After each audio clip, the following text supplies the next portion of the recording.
കോൺഗ്രസ് ഭരണസമിതിയിൽ തൊഴിലുറപ്പ് പദ്ധതിയിൽ വൻ അഴിമതി. തിരുവനന്തപുരം വെള്ളറട ഗ്രാമപഞ്ചായത്തിൽ തൊഴിലുറപ്പ് പദ്ധതിയിലാണ് കോടികളുടെ അഴിമതി.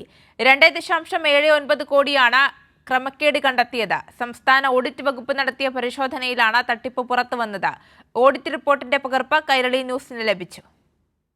തൊഴിലുറപ്പ് പദ്ധതിയിൽ വെള്ളറടയിലെ കോൺഗ്രസ് ഭരണസമിതി 2,79 ലക്ഷം രൂപയുടെ തട്ടിപ്പാണ് നടത്തിയത്. തൊഴിലുറപ്പ് ഓംബുഡ്സ്മാന്റെ നിർദ്ദേശപ്രകാരം സംസ്ഥാന ഓഡിറ്റ് വകുപ്പ് നടത്തിയ പരിശോധനയിലാണ് ഈ ക്രമക്കേട് കണ്ടെത്തിയത്. മെറ്റീരിയൽ വർക്കിലാണ് കോടികളുടെ അഴിമതി. സാധനം സപ്ലൈ ചെയ്യുന്ന വെണ്ടർമാർ തന്നെയാണ് വർക്കുകളും ചെയ്യുന്നത്. എംബുക്കിലെ രേഖപ്പെടുത്തലുകൾ അനുസരിച്ചല്ല തുകകൾ നൽകിയത്. ഭൂരിപക്ഷം വർക്കുകൾക്കും ഒരു വർക്കിന് 2 ടെൻഡർ എന്ന രീതിയിലാണ് ടെൻഡർ നടപടിക്രമങ്ങൾ നടത്തിയിട്ടുള്ളത്. പല വർക്കിലും ഒരേ വീട്ടിലെ അംഗങ്ങൾക്കാണ് ടെൻഡർ നൽകിയിട്ടുള്ളത്. മെറ്റീരിയൽ സപ്ലൈ ചെയ്യുന്നതിൻ്റെ കണക്കുകൾ രേഖയിൽ ഇല്ല. മാർക്കറ്റ് വിലയേക്കാൾ ഉയർന്ന നിരക്കിലാണ് നിർമ്മാണ പ്രവർത്തനത്തിന് സിമന്റ് അടക്കം വാങ്ങിയിട്ടുള്ളതെന്നും ഓഡിറ്റ് റിപ്പോർട്ടിലുണ്ട്. ഓഡിറ്റ് നടന്നപ്പോൾ നൽകിയ എൻക്വയറി നോട്ടുകൾക്ക് കൃത്യമായ വിശദീകരണം നൽകാൻ ഉദ്യോഗസ്ഥർക്ക് കഴിഞ്ഞിട്ടുമില്ല.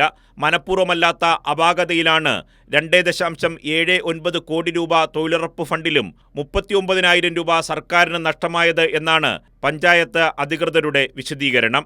പ്രാഥമിക അന്വേഷണത്തിൽ മാത്രം പുറത്തുവന്ന കണക്കാണ് 2,79 ലക്ഷം രൂപയുടെ ക്രമക്കേട്. കണക്കുകൾ ഇനിയും പുറത്തു വരാനുണ്ട്. മാത്രമല്ല, ഈ കാരണക്കാരിൽ നിന്ന് തന്നെ ഈ തുക തിരിച്ചുപിടിക്കണമെന്ന നിർദ്ദേശവും ഓംബുഡ്സ്മാൻ മുന്നോട്ട് വച്ചിട്ടുണ്ട്. സംസ്ഥാന വിജിലൻസ് കേസ് അന്വേഷിക്കണമെന്നും നിർദ്ദേശമുണ്ട്.